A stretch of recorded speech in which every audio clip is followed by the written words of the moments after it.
Welcome to the Elite Authors Club, where we bring authors and readers together. And my special guest today is Rand Selig, and I'm excited to have him on here. He's got a book called Thriving: How to Create a Healthier, Happier, and More Prosperous Life.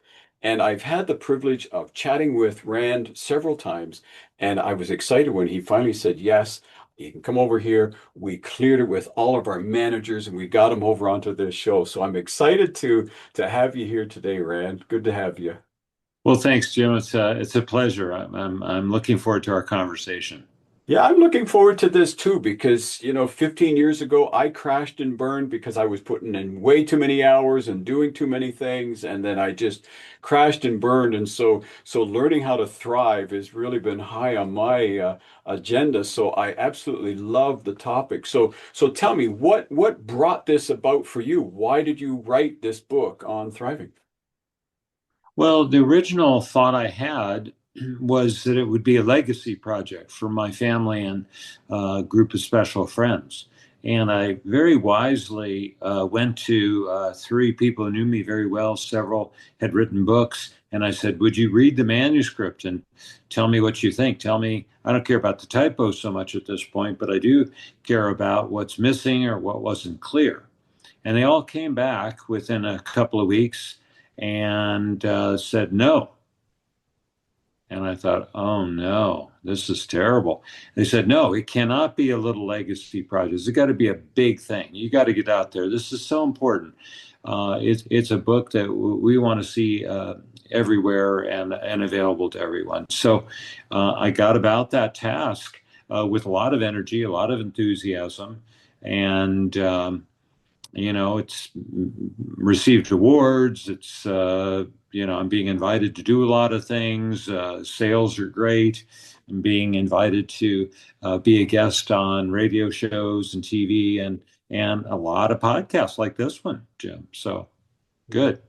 Well, that's great. Well, I'm glad you listened to your friends because I think some books are just, happy, just being, little legacy books that people write and they're there for people to reference to, families and friends and so on. But I'm glad that people were, seeing a bigger picture with this book because I think the overall theme and just the content and just what you're sharing in this is so valuable to everybody, just depending on different places that they're on in their journey throughout life.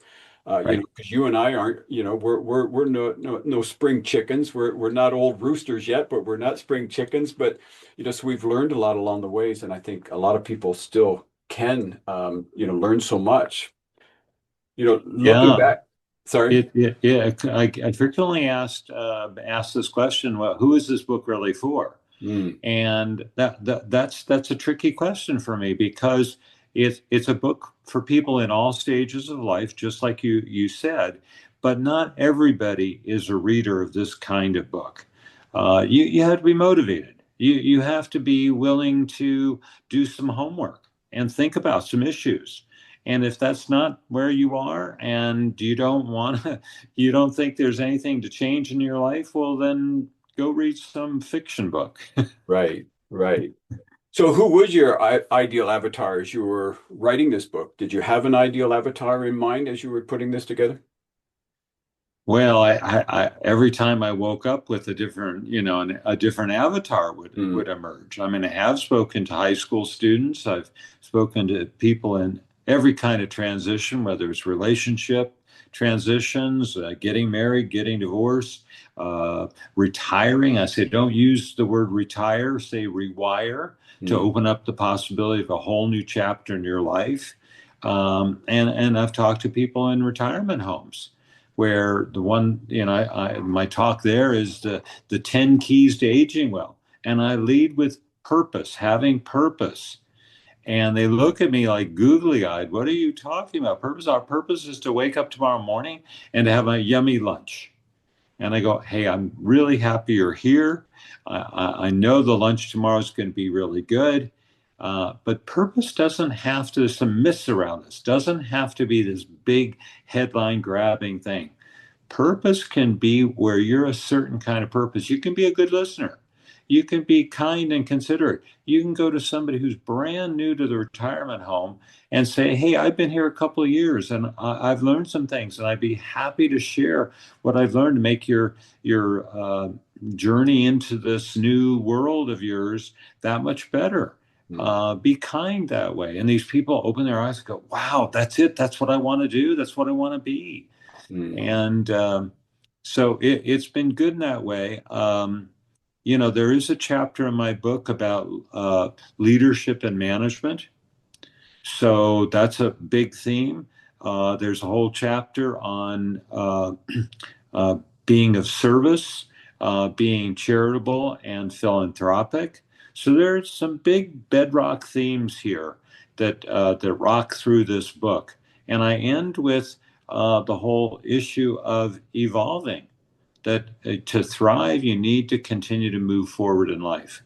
mm. And so, doesn't matter where you are. You could be in your 40s or 50s, but there's a long road, hopefully, ahead of you. And what are you going to do with that? Yeah. Are you going to build a legacy? You're going to figure out what your legacy is and then start living it now. Yeah, no, that's good. I'm glad you challenge people, with the whole retirement thing because I think it's a highly overrated concept, and I think you and I are both living that. I mean, we're at the age where, yeah, we could put up our feet and just do nothing, but we've found purpose. We've found, a new way to rewire ourselves and get back in there. And so I'm glad you challenge people with that because I think that's so needed because, let's face it, the culture in North America is pretty much telling people at 65, just put up, even 55, just put up your feet and just live the good life. Yeah. Well, I think I came at that after a lot of experience. I've run my own investment banking firm for, going on 4 decades. And I kept on, people come to me and say, "Rand, would you sell our company?" And so, I go about the most complicated transaction of their business lives. And because I became their trusted advisor, we'd stay in touch. And I'd meet them a couple of years later, and boy, were they a shadow of their former selves. Hmm. Oh my gosh, it was sad. They'd gone through their bucket list. Okay, nice bucket list, nice to have. But now what? And I said, wow, that's a wake up call for me. I didn't need a big reminder about that kind of stuff, but I saw it so up close and personal. These really fine people, big brains, big hearts, and it shriveled. Yeah, yeah. And I mean, I'm thinking back to, someone in their 30s, just kind of getting into corporate and starting to make that, proverbial climb up the ladder. What would what would you say to that younger version, back in, take you back into the 30s? What would you have told your younger self to do differently? And what would you suggest to those in their 30s today? Well, I think we live in two worlds. We live in the doing world and we live in the being world. And the doing world has a whole lot of success things about it. It has to do with setting up goals and making money and spending money in certain ways, having a title, as you say, climbing the ladder. Mm, yeah. Nearly everybody I've ever met is in that world, of course. Who's not? But the other world, and that's the external world. The being world is the internal world, and there are different success elements to that. Mhm. Things like being at peace with yourself, feeling a lot of feelings in the being world, feeling fulfilled, uh, being a good listener, being kind, being respectful, those kinds of qualities of who you are as a person. And it's not something I struggled with in my 30s and 40s because when I set it, especially when I set up my own company, I set it up based on a series of principles. And those principles guided me away from things that, led me to false gods. Mm, But I would say a lot of people in their 30s are very confused about it. It's a very powerful, prevalent message increasingly around the world that success is a monetary thing. And it doesn't take very many minutes of conversation that I have with somebody where they say, "Well, I know that's not all there is to it. It's just the easy stuff to measure." mm. Yeah. Yeah, it is. It is easy, isn't it? You look at your bank account and that's how a lot of people gauge. And I know you and I have had this conversation before, around success. And so what would you say to somebody in their 30s in terms of how to define their principles and their values and define their success when they're that young? What would you say to them? Well, that's the homework.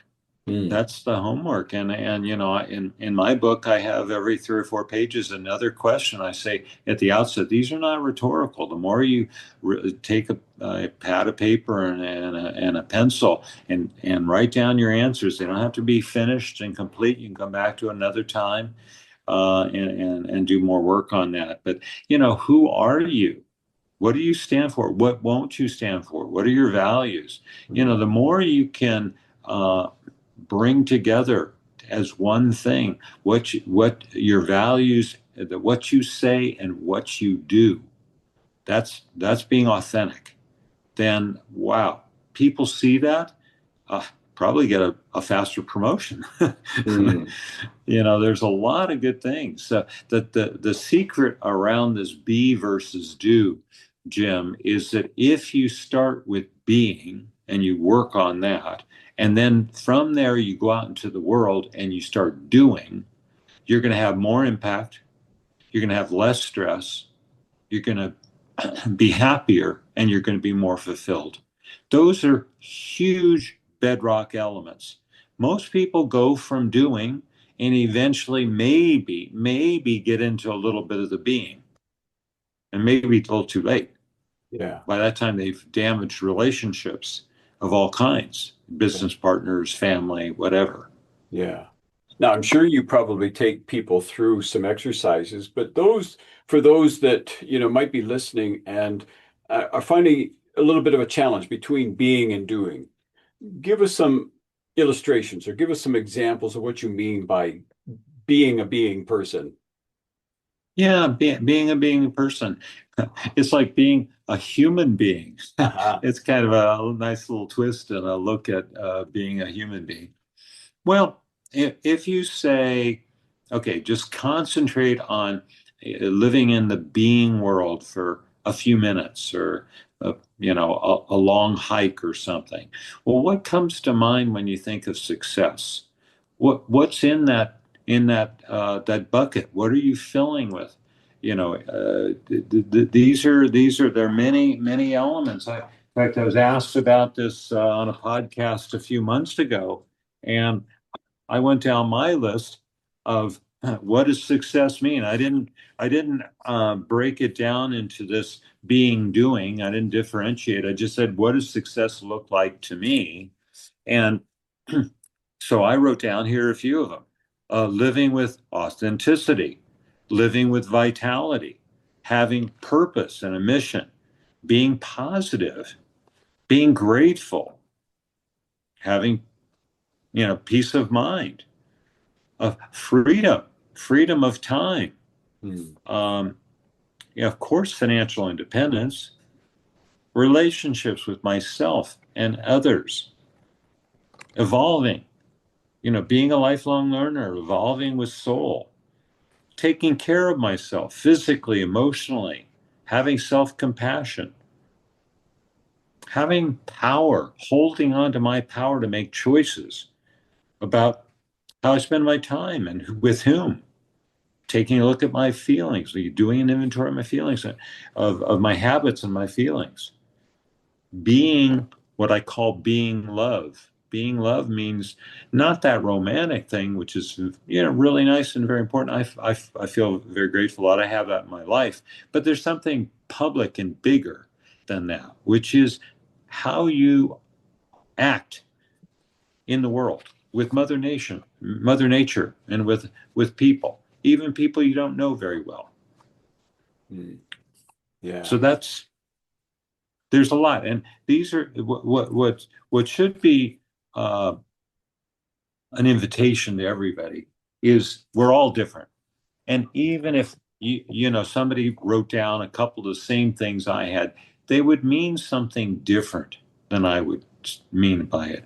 And so they're bringing their lived life, their sense of dream and hope for themselves into that, which is going to be different than the next person who had Yeah. something. Yeah. Do you see this being something that's lacking in training and equipping, whether it's universities or colleges or different areas where people learn these different disciplines on how to be successful, how to, the skills that they need in order to be a good corporate leader, to be a good, manager, et cetera. Do you, because they would focus on the doing side of it, wouldn't they? You need to do this, this, and this in order to be marked as successful and reasonable in all these different things. Do you see that being something that's lacking in the training, in the equipping? Well, I feel very, very good about how I think the world is evolving. The Hmm. world is very different than it was today than it was 50 years ago in this same arena. We have people now who are heading up nonprofits and for-profit enterprises uh, who are more evolved in their humanity around these kinds of things. It's not just make money at any cost. Of course, there are a lot of people who are doing that. There are a lot of very greedy people where there is no such thing as enough. Hmm. Yes, that's been around for a long time, maybe since the beginning of the human condition. Yeah. But I think we're seeing more modeling and the doing. I'll give you an example in the leadership realm. You go back a few decades, and leadership was a command and control kind of thing. I'm the boss, and you're going to do what I tell you to Hmm. do. And if you don't, either you get no bonus, no promotion, or you get canned. Well, now it's much more about building relationships, building trust, building a kind of communication where people can say, I didn't understand what you just asked me to do. Could you explain it again without that person being looked at like a dummy? Hmm. Or, what I need to do my job really well, I need more resources. Is that something we can talk about? Those kinds of conversations would I don't think were very rare, maybe not even possible, not very long ago. I think there's more of an opening for that. And I would hope that's happening in our educational world, whether it's little kids or, high schoolers or college people. I would hope it's happening a little bit more in the business school world. I'm a business school product. And so, I've gone through that. There's a course at my alma mater, Stanford, on ethics. Hmm. Well, I mean, when I first saw that course, I said, "Oh, bravo, Hmm. bravo. Of course, we want to have that kind of course." Yeah. Yeah, no, that's good. No, I agree with you. I think things are evolving and changing, and but I think there is still a level of unawareness, that Right. that's even an option to bring in or an option to consider because we're so conditioned just to care for other people, look after our careers, build that portfolio, and do all that stuff that we don't really pay attention to that. We're just really unaware of that. So that's why I love the message of this book because it's bringing that awareness. And I love the fact that you're building in exercises, stop, pause, challenge people on things at different levels. And I especially love the challenge on relationships. I Yeah. think, relationships are at the heart of everything that we do. Right. But I think one of the ones we neglect the most are the ones for ourselves, Yeah. right? Yeah. We So don't right. build that relationship for ourselves. So what would you say to that person who is, wanting to thrive and wanting to really build? What would you say is one of the first couple of steps that's really necessary to build that relationship with self? Well, there's no substitute for being self-aware, really Mm, getting to know yourself. And the who you were even a few years ago, 5 years ago, may be different. So it's not a one and done kind of deep dive. You got to mhm, go back to it from time to time. Um, and my book is helpful in that regard. This self-awareness, there's a lot of angles at it, your personality, your values, and so on. Um, there are three emotionally healthy things to do that a lot of people also get tripped up. One is stop self-sabotaging. A mm, lot of people struggle with that. And that's not an age-related thing. That's just kind of a mindset. Self-sabotaging is a throwaway. You don't want to do it.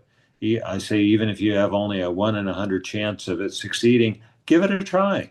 What's the worst that could happen?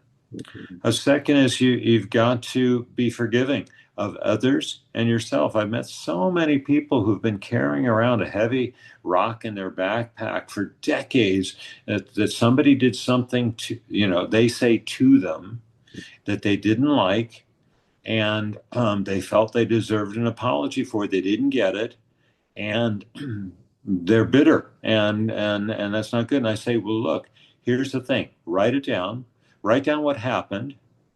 Then, second thing, don't say how they made you feel. No, no, no. Take responsibility. You came away feeling a certain way. That's you took that.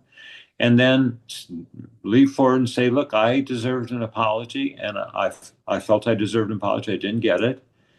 Okay, take a deep breath, a pause, maybe stand up, and then write down, and now I forgive you. Mm. Oh my gosh, you see the rock tumbling down the mountainside away from you. So good. Same for forgiving yourself. Everybody's done stuff that they didn't, looking back was not a good thing to do. They know it now, but they still did it. And so you got to say, again, this takes honesty. You got to say, look, yes, it wasn't the boss, it wasn't my spouse. I did it. And yeah, I was not the only player on the stage during that interval, but I'm going to be honest with myself and I'm going to learn from that. Learn from the mistake and turn it into a valuable lesson. Mm. Some people say, okay, I made the mistake, and then they stop too early. You've got to go to that next step. You don't want to repeat it again. So, what is the lesson? Yeah. No, I love that. Yeah. And it's one of those things that we just don't do. We just, you talk about doing and being. We just need to be about that because I think, one of the last places that we can look honestly at is in the mirror, isn't it? It's one of those last Oh, right. places that we can really look at, and we choose to look at all the other areas of our life and business and everywhere else, but we look last at in the mirror and just really accept that and, like you say, learn from the mistakes and continue to press through. Well, there's a quote I have in my book that says, the person you look in the mirror is the one who's going to get you to change. Mm. And this is the thing too. Sometimes people are looking for the easy out. They want it delivered to them like that pill, the pain pill, or the the feel good pill. And some of this work is not so easy. And if you're going to change, you're going to be a better person. You're going to be a happier and a healthier and more prosperous person. You've got to look in the mirror and say, I'm going to be the one. I like to say, I hold up my little bus. It's my little double decker. And I say, who's driving your bus? Mm. Are you on autopilot? Is somebody else driving your bus? Well, if you're driving your bus, you're deciding how fast to go and you can avoid overwhelm. You're Mm. deciding when to stop. Sometimes you need to unplug. Sometimes you can decide when to turn right or turn left. Well, that's a big thing. There's a lot of forks in the road coming all the time. You can decide who to invite on your bus. Really important to talk about relationships. Mm. And it's important to have relationships with people of all ages. And you can decide who to invite off your bus. Mm. And that can be really hard for folks because sometimes those people you've known for a long time, maybe they're family. Yeah, yeah. No, that's a great illustration. I love that. Yeah, because it's so true. And sometimes people can sneak on the bus and we don't recognize it until it's too late. And so I think that's a great analogy to do some inventory on who's on the bus and who's really in control. I love that. Yeah. Well, this is part of the self-awareness, getting to know. One of the things you'd want to do is take a look at the inventory of who's in your life. Mm. Who are you spending time with? Mm. And who is what are they doing for you? What are you doing for them? There's something that's talked about from time to time. What if you're the average of the five people you spend the most time with? Mm. Okay, you think about those five people. You might have to think hard about it. And then you say, well, am I the smartest? Am I the funniest? Am I the kindest? Am I the most generous? If you answered yes to all those kinds of questions and then more, you need some new friends. Hmm. Yeah. Yeah. And if you're the smartest one, for sure, you need to get some other ones in there to keep challenging you. So that's great. Right out. Yeah. And I love the fact that you brought up time. So, because we know time is so valuable. So how has your relationship with time changed over the years? Yeah. Well, I've been very intentional. This is a big, one of the tools that I bring to this life I'm living. So when I set up my own company, I set it up on a set of principles, and there were principles including that I would be able to uh, pick pick my clients and pick the number of clients I would do so that I could spend time with my family, so I Mm, could spend time being on boards and doing environmental work. So that was a gift to myself, because then I could say no, because I had something else that was really important to me, and I could just look back to my set of principles about that. right. So time, everybody has 24 hours a day, Yeah. right? And so what are you doing with your time? And part of it is how well you're sleeping. So do you wake up rested and ready to go or not? If not, that's something you need to look into more. Um, are you taking a break when you need to refuel, to hydrate? What kinds of self-care things are you doing? I take one day off a week.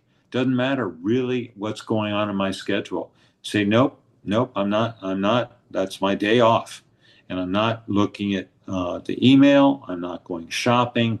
Yeah, I'm with friends. I'm with my family. I'm with certainly my wife of almost 45 years.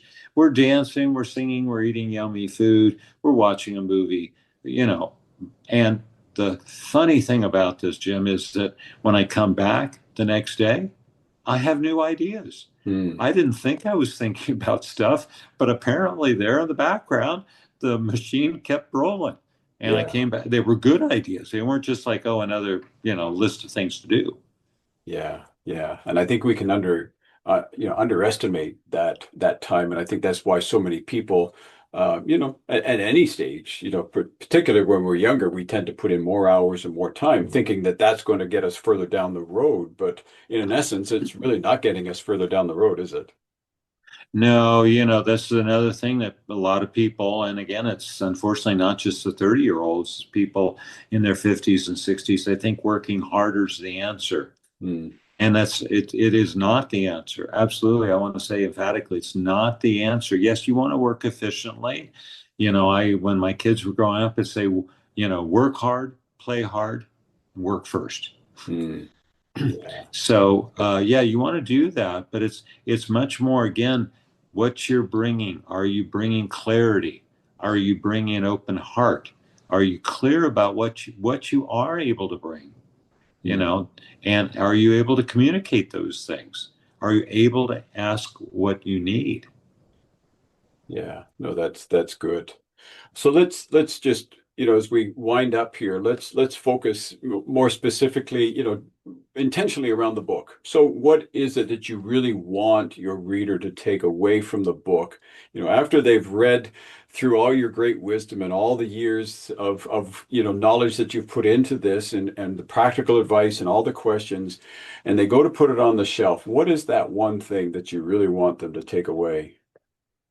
Well, I'm hoping the readers, and my many, many hundreds of reviews now are saying this, that they feel inspired and encouraged, Hmm. that they feel much more in touch with their power to design their own lives, to be the author of their own story, to delete, to revise, to establish where they are so they can start writing down some new scenarios for the future for themselves. The power to make the choices we've been talking about, and I think that's happening. I think that's happening with people who are listening to the book and on audio, or reading it in ebook or print format. I feel very good about that. This is my mission, to engage with people on these really important issues. It'll make our world better. It'll make our environment better. It'll make the individual healthier and stronger and happier. Yeah, no, that's great. So outside of the book, what other things are you doing? Speaking, teaching, what other things are you doing? And how can people, get you to come and do those things in their circle? Well, thank you for that question, Jim. Yeah, I have a very full plate, and I like that. I don't say I'm busy, I say I'm delightfully scheduled. Hmm. So I've picked the things I'm aware of. I know who my friends are, and there are new people coming, and some other ones drifting away. I've got a great family, and I'm very clear about when's enough time, and I don't overdo it. And I'm also very mindful that it's important for me to be philanthropic. So Hmm. my wife and I are out there with the donor advised fund. So we're pursuing issues on the planet that we care about in a meaningful way. Um, I'm taking care of myself, physically, emotionally, spiritually. So people talk about balance, and I say I feel uncomfortable with balance because the word balance because it sounds to me like a teeter totter. You're doing this or you're doing that. When you're Hmm. doing one, you can't do the other. And I say a much more powerful holding of this is an integration. And integration means that you look at the 6 or 5 or 10 items in your world that matter to you, financial things, relationship things, emotional things, spiritual things. Um, and you spend time with each one of those. And sometimes you say, I haven't spent enough time with this. I'm not on this one enough. So I'm going to, over the next few days, weeks, months, I'm going to focus more on that to just bring it up to the level I've been at before. I want to be at. Hmm. So it's a great way. Again, who's in control here? Who's driving the bus? Yeah, yeah, no, that's a great exercise just in itself. Just just looking at that and where you're putting your time and your energy into, and just making sure that it's delivered appropriately or divided up appropriately. I think that's a great exercise in itself. So, what's the best way for people to get a copy of this book and get it into their hands? Thank you. Thank you. Well, so you can easily go to Amazon.com. I know you're up there in Canada, and sometimes that's easy to do. And so in ebook or print format, it's there. It's also available in audio format. I'm the narrator of the book. And people Hmm. are saying, wow, yeah, I'm so glad to hear your voice and your humanity coming through. That's really good. You can get it at independent bookstores. It's on Audible. It's on iTunes for the audio version. So it's around. You can connect with me um, on my book website, which is randselig.com. There's a connect page there. There's a lot of information. There's a lot of information I added for the audio reader because there are certain things like the list of 75 books that I have at the end of the book that I've read really impacted me. I didn't want to read those for the audio listener, but they're there on the website. Hmm. So there's all of that available. You can link in with me if you want. That's my primary social media thing, which is just LinkedIn/in/Rand Selig. And so there's that. And yeah, I'm the connect back to the web page. There, the connect page, you can ask a question. You can say, "Hey, I read this. I didn't agree with this," or you can say, "Would you be a speaker at our company or our nonprofit or our school or our book group?" I've done a lot of that kind of speaking. This is, the continuing adventure for me. I just love speaking in publicly and in front of people and also on podcasts. Yeah, no, that's great. And I did enjoy that, too, when I listened to the Audible. the audio version of it. I love just the natural, authentic tone of your voice. Came across just much the same as what we're having here, and just having that same conversation. And I know people will find that too when they pick up their own copy of Thriving and apply the stuff. And I don't know, Jim, when this will be, you'll publish this, but it is holiday season. Hmm. So I just say, hey, give yourself the gift for yourself, and but also consider family, friends, a coworker. There's a lot there. I've had people say, I'm going to a wedding, and I bought a book for as a wedding present, Hmm. or somebody who recently said, "Hey, I read your book, I loved it, and I've just bought two more copies for my kids."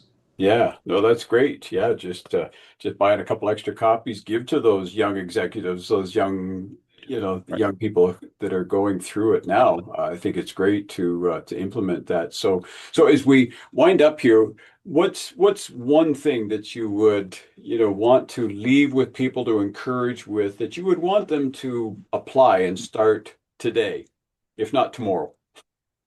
I think being positive, it's a Mm, choice. We're living in a world of cynicism and fear mongering, othering, these kinds of things. They don't make people feel good. I don't think they make the world a better place. mm, So being positive scientifically suggests that you'll live 8 to 9 years longer and happier years. right. Be positive. Yeah, no, I love it. Well, those are great closing words, and great closing thought and idea to leave us with. So I want to encourage everyone to get out there, check out Rand Selig, and check him out on LinkedIn. Reach out to him. We'll have all the contact details so that you can click on the links and get those details. But get your copy of Thriving and learn how to create a healthier, happier, and more prosperous life. So until the next time we join on the Elite Authors Club, this is Jim Hetherington. I'm glad you were here with me. I'm so happy to have Rand here with me, and I'll look forward to talking to everyone again real soon.